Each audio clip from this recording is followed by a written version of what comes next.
Hello my dear viewer, in this video I'll show you one method to paint a Deathbringer for your Blades of Khorne army. And no my dear friend, your eyes do not deceive you. I've decided to paint this guy in yellow instead of the traditional red. I'll show you a host of different techniques on how to paint brass and a cool dark looking skin and a yellow arm. If you on the other hand is not tempted by this, I will recommend a video made by Warhipster if you want to paint it in a more traditional red. Link in the description. Also, I need to make a shout out for Notly Paints. He is the guy who came up with the recipe for the yellow armor, which I follow in this video. So shout out is recommended from me. With that said, welcome to Stender painting.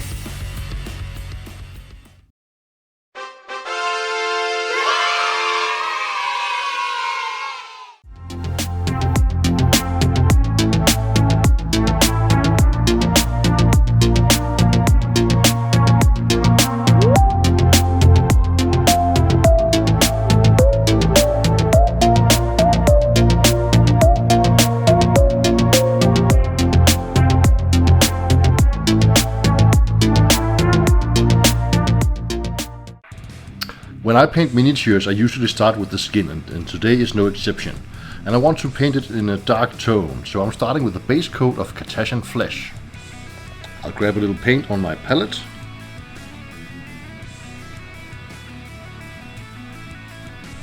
And as always, thin it with water.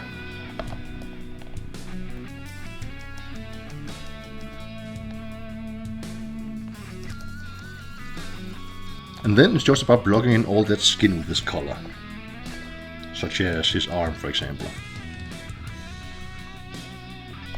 You might need a couple of layers for this to cover completely. But just apply the first layer, let it dry, and apply a second or even a third one if you need to.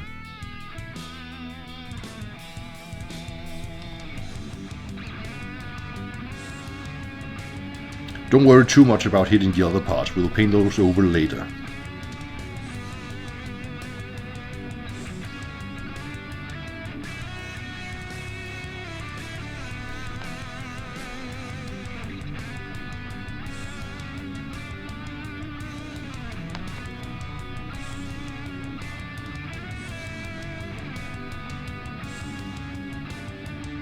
I gave the miniature no less than 3 coats of Cartasian flesh.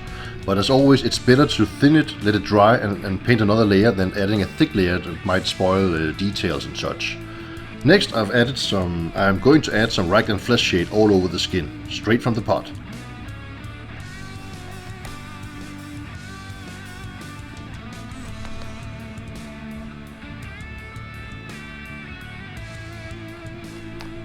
Give it plenty of time to dry, I'll say about 20 minutes.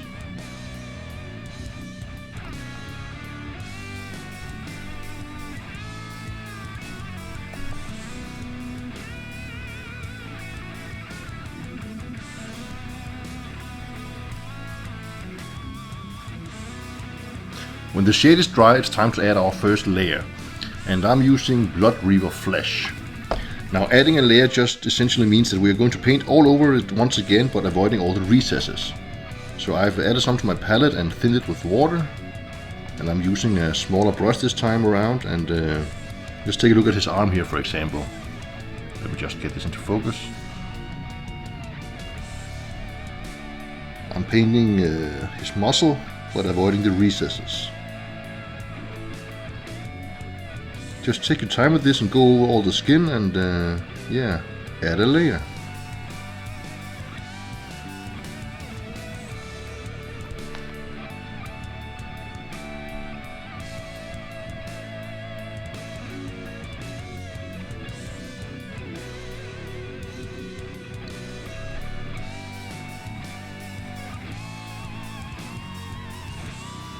Next up we're going to do the exact same thing, this time with Night Quester flesh. However, I'm trying to paint the more raised areas, and so the paint we just applied will become a mid-tone. So looking at his arm again, I'm painting the top of his muscle here for example. And any other place where the light would naturally shine on the model.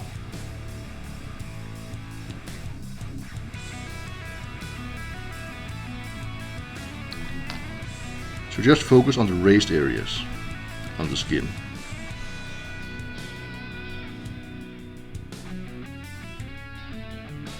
Almost like a highlight.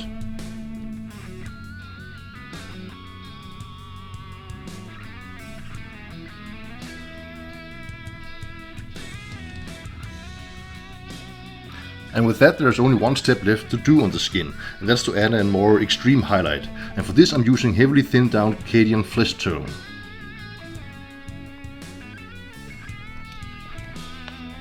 For example, on the very tip of his bicep here.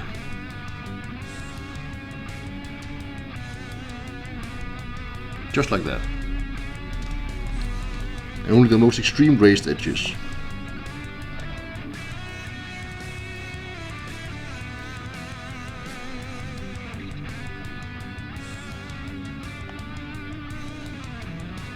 And after that, the skin is complete.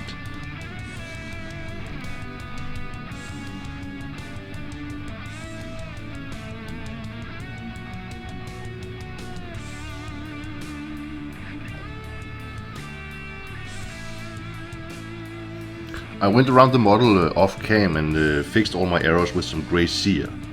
Now we are ready to paint the armor, and for this we're going to need 5 parts Iron Jaws yellow, 1 part Gorgrunter fur, and 1 part snakebite leather. Let's mix it on the palette, shall we? 1, 2, 3, 4, and 5. Next is some Gorgrunter fur, just 1 drop. Mix it into the yellow.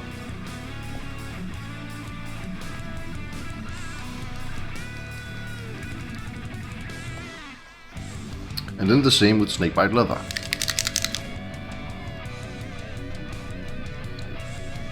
This is the reason why I primed the model in grey cere, because we're going to use some contrast paints here.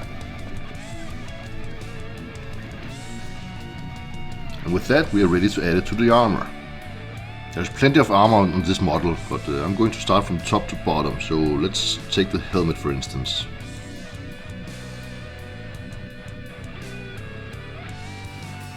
Just be careful not to hit the skin we've painted before.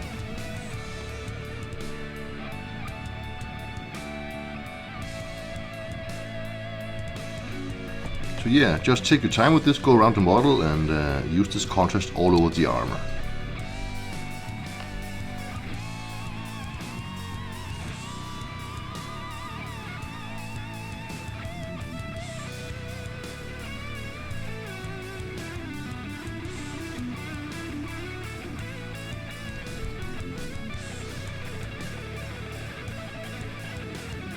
Next up I would like to add our first highlight, a first of 3, and I'm using Flaskitch yellow.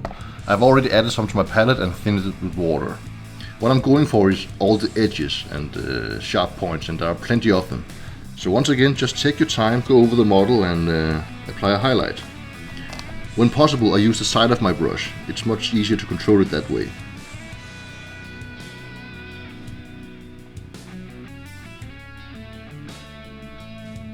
Like that for instance.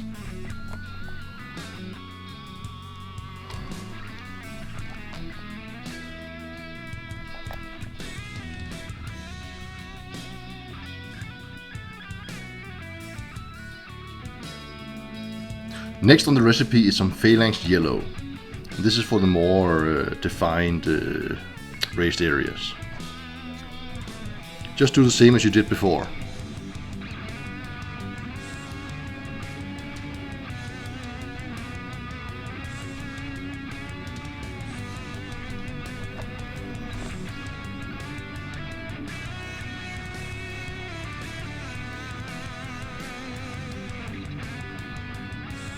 And lastly I'll add a highlight of dawn yellow.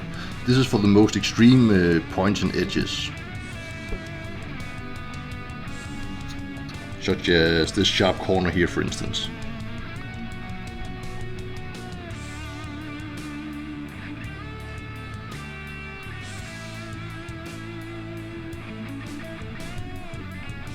So go around the model one more time, find the most sharp edges, and the armor is complete.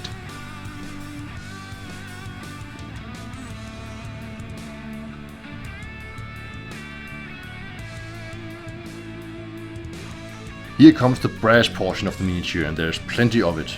I'm starting by making a base coat of Warblock bronze. Always thin your paints. And then you can just go to war. There is plenty of it on the shield, for example.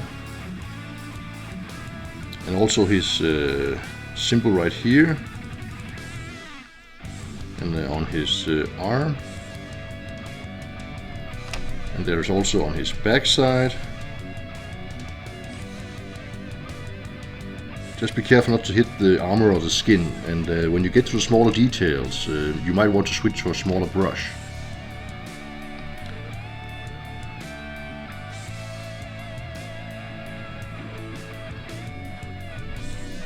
Just make sure you plug it all in.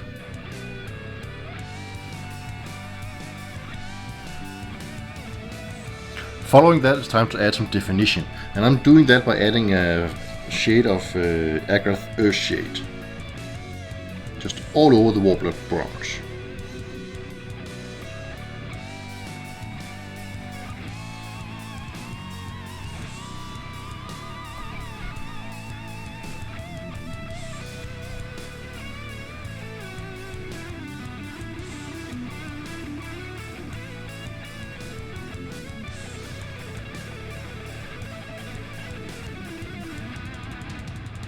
The shade is completely dry and it's all looking, well, quite dark.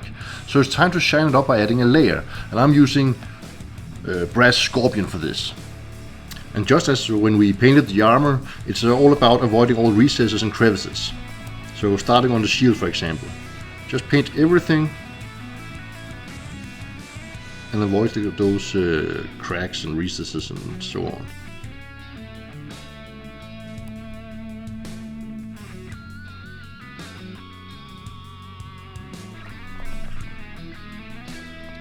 And once again, you might want to switch to a smaller brush when you get to certain areas.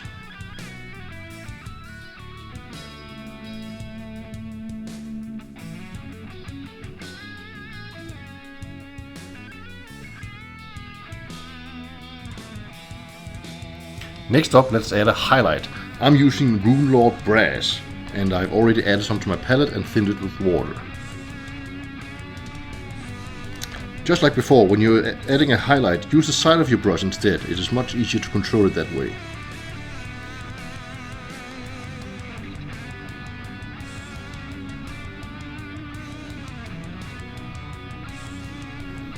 Just go around all the sharp edges and apply a highlight.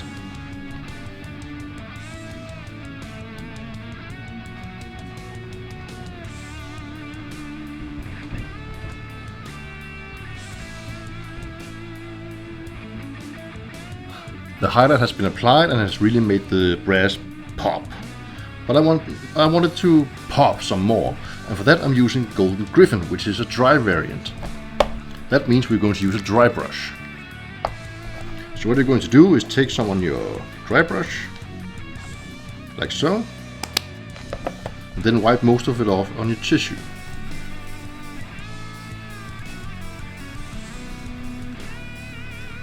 Like so. And then, very gently, dry brush the sharpest edges.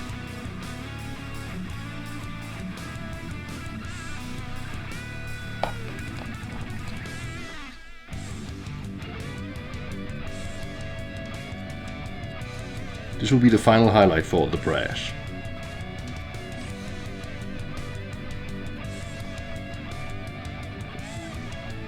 Just be careful around the areas we've already painted.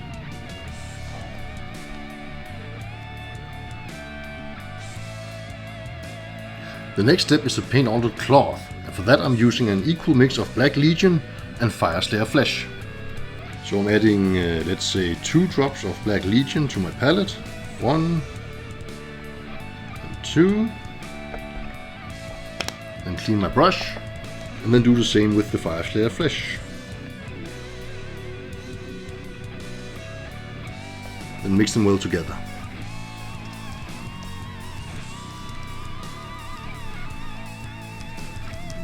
And then it's just about applying it to all the cloth on the model. The most obvious one is this cape on the back here.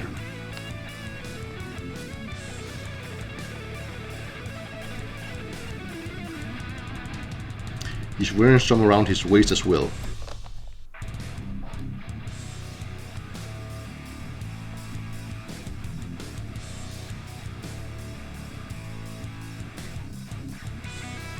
Just apply this mix all over and be careful not to hit the areas we've already painted.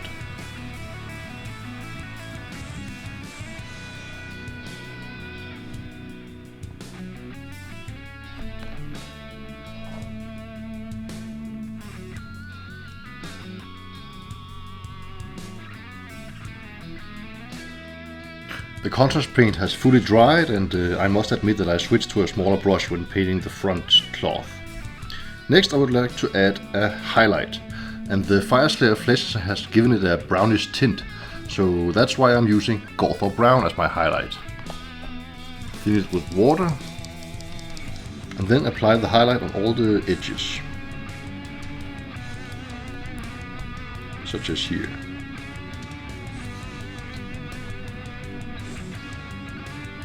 Once again, I'm using the side of my brush for better control.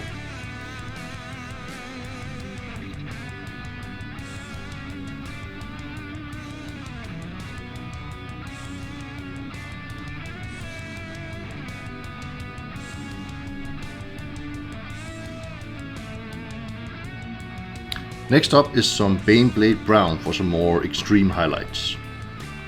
This is essentially just for the corners and the most sharp edges, such as here for example.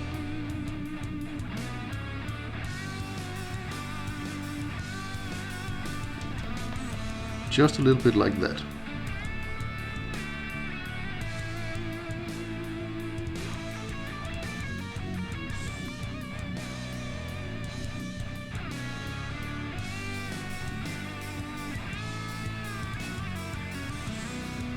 Now, let's paint all the steel on this miniature. I'm starting with a base coat of Lead Belcher. And what I'm painting is mainly the axe and also all the spikes on his shield and on his armor.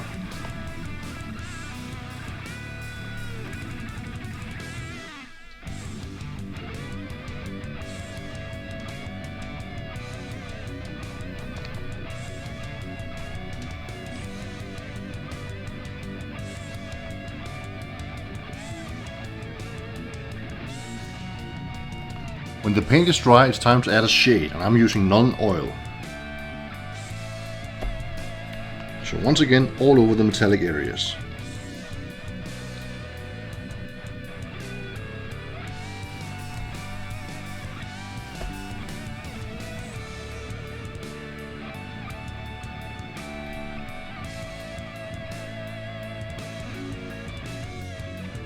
The shade is dry and has settled nicely into the recesses. Now it's time to brighten it up a bit, and I'm using Ironbreaker for this, and I'm applying a layer. To paint all over, but avoid the recesses.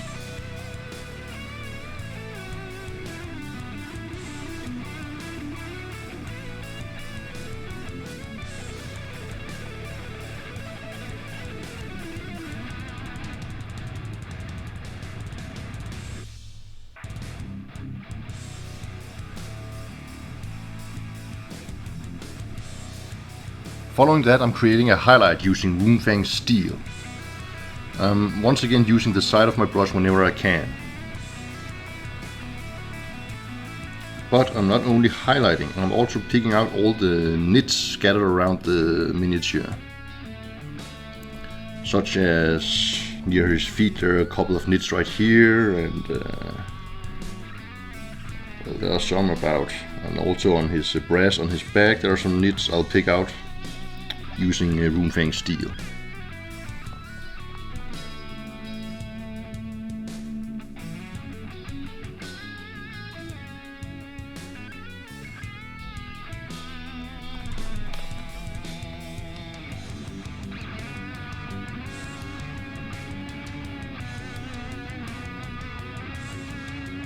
With that, the steel is complete.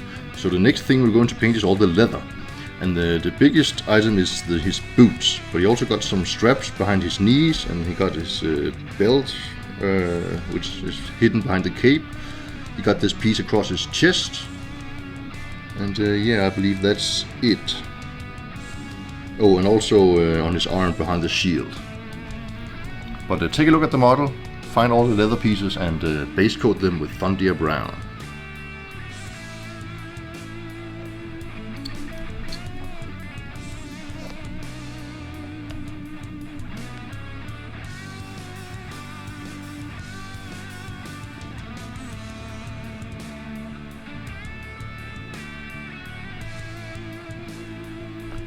Just be delicate when you get close to the areas we've already painted.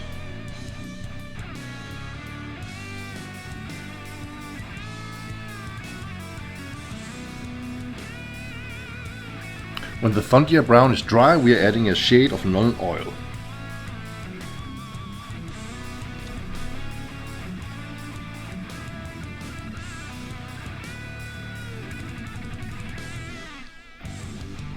Just be gentle, and when you're done, let it dry for about 20 minutes.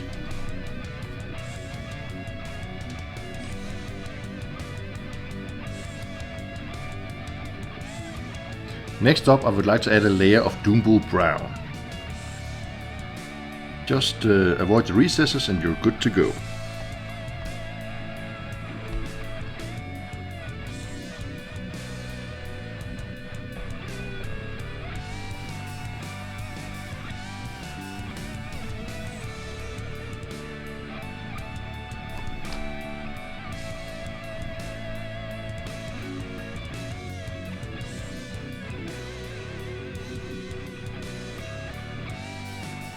The final step is to highlight all the leather with Scrag Brown.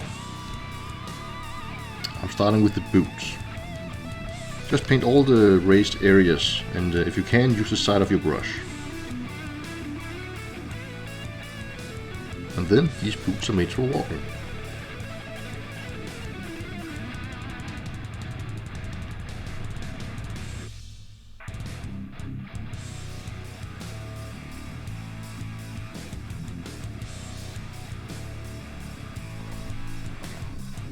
No Warhammer miniature is a real Warhammer miniature if it doesn't include skulls, and this one is no exception.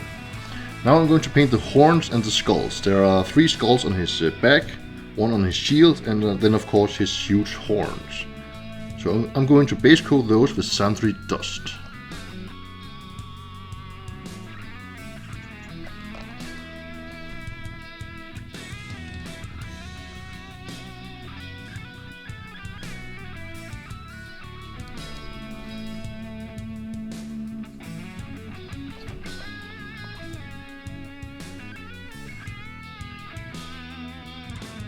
The Sandry dust is completely dry, and now it's time to add some definition.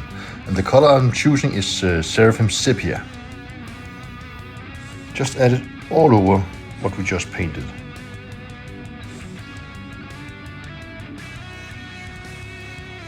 And remember to pick out the skulls as well.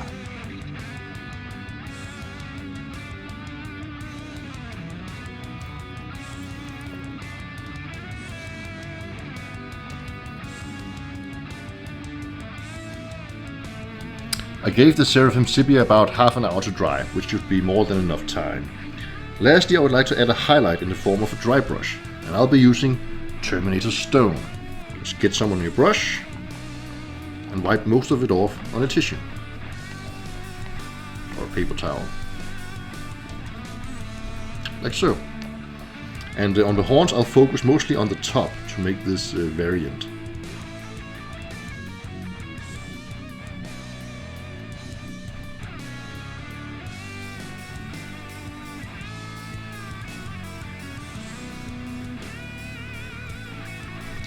And also remember the skulls.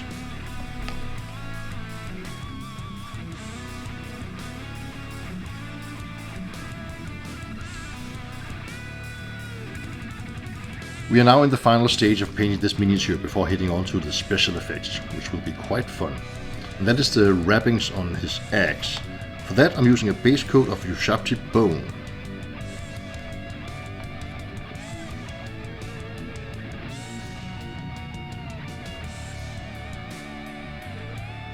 And also I'll use this color to paint the strings on the skulls here.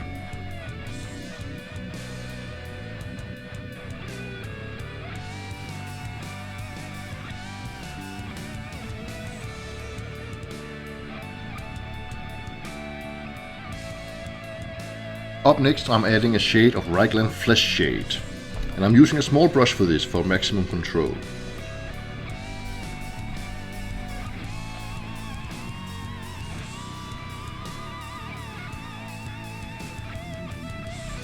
Remember to give it plenty of time to dry.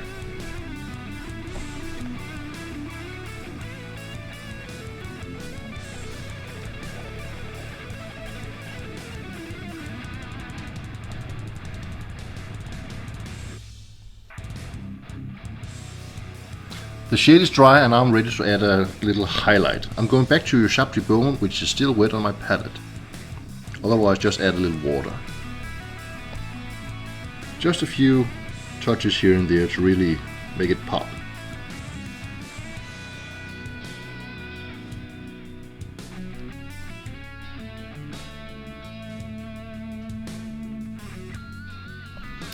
And when you're done, we can finish the base and call it, well, done. But I'm going to add some special effects, so I'm hoping you'll follow along. But yeah, add a few highlights and the fun can really start.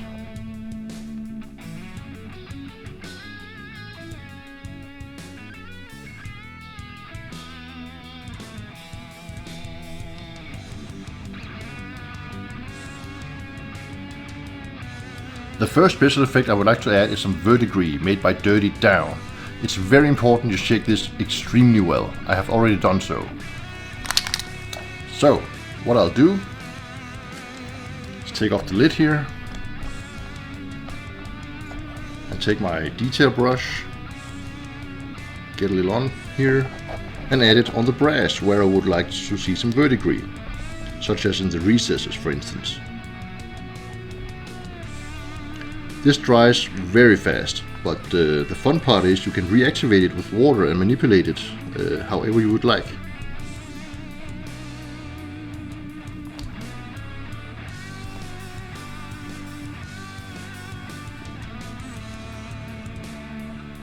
If you want it to be dark, just leave it as it is, but you can, as I said, use some water on your brush and move it around.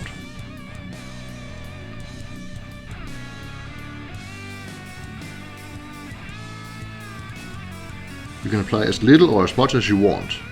Just have fun with it.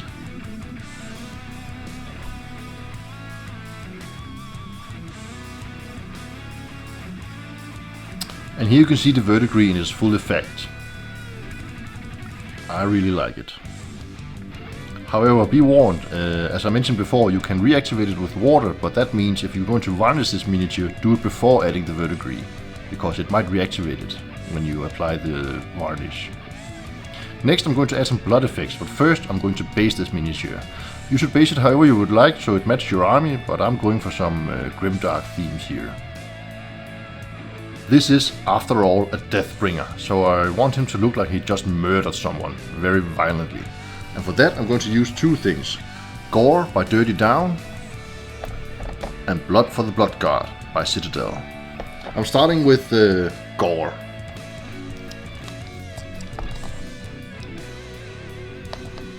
And what I'll do is I'll grab a toothpick, get some of this on it, and quickly apply it where I want it on the axe. And then pull it down to the ground, like so. You can add as much or as little as you want of this. The more the merrier is my motto.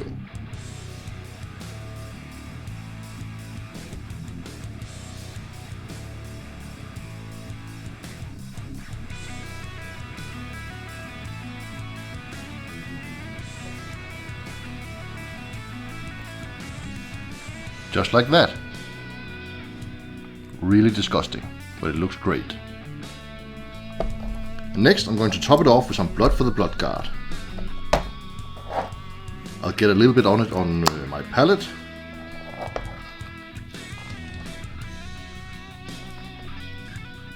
And thin it with some water.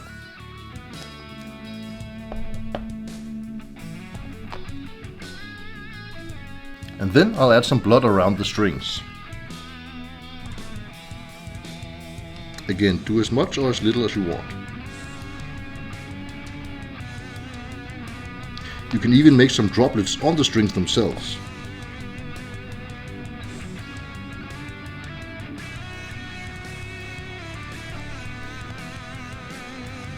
The strings dry pretty fast, so you should be good to go already.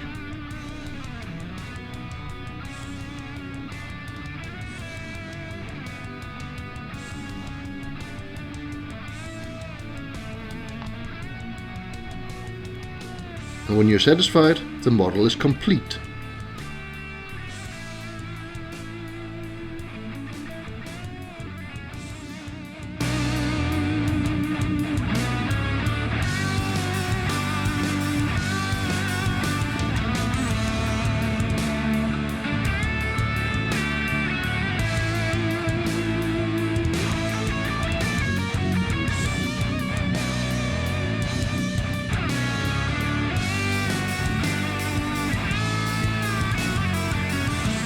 With those special effects applied, our Deathbringer is ready to claim some skulls in the name of Khorne.